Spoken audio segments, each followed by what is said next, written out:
दिल्ली की सियासी लड़ाई हारने वाले अरविंद केजरीवाल पर क्या शनि भारी पड़ गया? ये सवाल दो वजहों से उठ रहे हैं। पहला, पिछले 12 साल में पहली बार दिल्ली का चुनाव परिणाम शनिवार के दिन आया है। चर्चा है कि दूसरी वजह आपका सियासी परफॉर्मेंस है। केजरीवाल की पार्टी को जब भी किसी चुनाव में जीत मिली वो शनिवार का दिन नहीं था।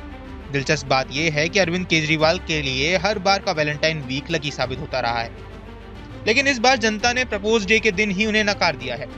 इधर हार के बाद अरविंद केजरीवाल ने अपना बयान जारी किया। केजरीवाल ने कहा कि हार की समीक्षा करेंगे, जनता का फैसला स्वीकार करते हैं, हम सत्ता के लिए राजनीति में नहीं आए थे। आपको बता दें कि दिल्ली में 27 साल बाद एक बार फिर से कमल खिला है। दिल्ली विधानसभा चुनाव में बीजेपी को प्रचंड जीत मिली है। दिल्ली के जनादेश ने जहां सत्तारूढ़ आम आदमी पार्टी को सत्ता से बेदखल कर दिया है। आम आदमी पार्टी के कई बड़े चेहरे चुनाव हार चुके हैं, जबकि दिल्ली में कांग्रेस का स्कोर लगातार तीसरी बार शून्य पर बना हुआ है।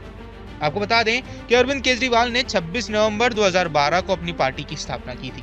जिस दिन आपकी स्थापना हुई थी वो दिन सोमवार का था। पार्टी की स्थापना के 13 महीने बाद दिल्ली के विधानसभा चुनाव में अरविंद की पार्टी ने करिश्मा कर दिया। उनकी पार्टी पहली बार दिल्ली की 70 में से 28 सीटों पर जीत हासिल करने वाली पार्टी बनी। दिल्ली में 2013 का परिणाम 8 दिसंबर 2013 को आया था। उस दिन रविवार था और आपको बम्पर जीत मिली थी। इस जीत के बाद अरविंद केजरीवाल पहली बार दिल्ली के मुख्यमंत्री बने। केजरीवाल इसके बाद करीब 10 साल तक दिल्ली के मुख्यमंत्री रहे।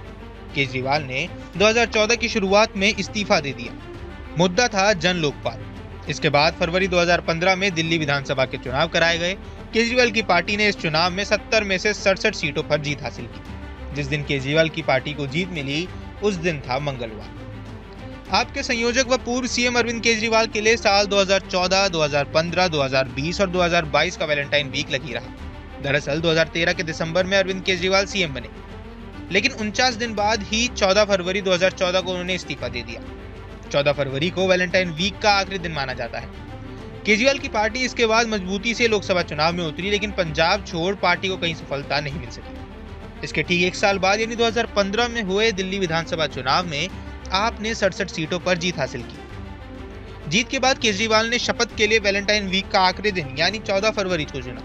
अरविंद ने शपथ के बाद दिल्ली की जनता से वैलेंटाइन की तरह ही हमेशा प्रेम रखने की बात कही थी। वर्ष आया 2020। विधानसभा चुनाव में अरविंद केजरीवाल की पार्टी को वैलेंटाइन वीक में ही जीत मिली। हालांकि इस साल केजरीवाल ने शपथ 16 फरवरी को ली। दिलचस्प बात यह है कि 2022 में पंजाब और गोवा के लिए भी 14 फरवरी को ही मतदान हुआ था। पंजाब में आम आदमी पार्टी की सरकार बनी और गोवा में भी आपने शानदार प्रदर्शन किया। एक बार फिर दिल्ली चुनाव के नतीजे और वैलेंटाइन डे वीक का संयोग बन रहा है। लेकिन 2025 के दिल्ली विधानसभा चुनाव को अरविंद केजरीवाल के लिए काफी कठिन माना गया। 2020 में अरविंद केजरीवाल की पार्टी ने फिर से जीत हासिल कर ली। इस चुनाव में अरविंद की पार्टी ने 62 सीटों पर जीत हासिल की। 2020 में 11 फरवरी को चुनाव नतीजे आए थे। उस दिन मंगलवार था। 2022 के मार्च महीने में पंजाब का परिणाम आया था। 10 मार्च को जिस दिन पंजाब में आम आदमी पार्टी को जीत मिली थी उस दिन गुरुवार था।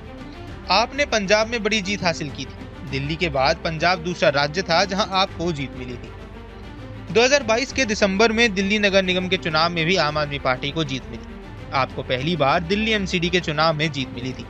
एमसीडी के चुनाव में जिस दिन अरविंद केजरीवाल की पार्टी को जीत मिली थी उस दिन बुधवार था। आम आदमी पार्टी जब से अस्तित्व में आई है तब से एक बार भी ऐसा नहीं हुआ है जब शनिवार के दिन विधानसभा चुनाव के नतीजे आए।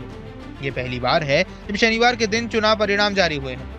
और दिलचस्प बात यह है कि पहली बार आपका परफॉर्मेंस सबसे खराब देखने को मिला है। इस मुद्दे पर आपकी क्या राय है हमें कमेंट बॉक्स पर जरूर बताएं। देश दुनिया की तमाम खबरों के लिए न्यूज स्टेट के चैनल को सब्सक्राइब करना न भूलें। न्यूज नेशन अब व्हाट्सएप पर खबरों की ताजा अपडेट के लिए न्यूज नेशन के इस क्यूआर कोड को स्कैन करें।